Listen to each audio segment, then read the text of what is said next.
13 శత్రు ట్యాంకర్లను ఒక్క చేత్తో ధ్వంసం చేసిన సైనికుడు ఎవరో మీకు తెలుసా?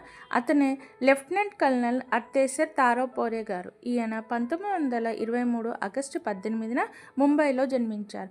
పార్సీ కుటుంబానికి చెందిన తారోపోరే గారు చిన్ననాటి నుంచే సైన్యంలో చేరాలని కోరుకున్నారు. మొదట హైదరాబాద్ స్టేట్ ఆర్మీలో పనిచేశారు. తర్వాత ఇండియన్ ఆర్మీలో చేరారు. ఆయన పూనా హార్స్ 17th అనే అర్బన్ రెజిమెంట్లో పనిచేశారు. ఇది ట్యాంక్ రెజిమెంట్. 1965 భారత్-పాకిస్తాన్ యుద్ధంలో సియాల్కోట్ వద్ద చావిడా ప్రాంతంలో గట్టి పోరాటం జరిగింది. తన యుద్ధ ట్యాంక్ దగ్ధమై గాయపడినా కానీ మరో ట్యాంక్ ఎక్కి యుద్ధాన్ని కొనసాగించారు. 13 పాకిస్తానీ ట్యాంకర్లను ధ్వంసం చేశారు. తన పోరాటంతో భారత సైన్యానికి విజయం అందించారు. సెప్టెంబర్ 16, 1965న యుద్ధంలో వీరమరణం పొందారు.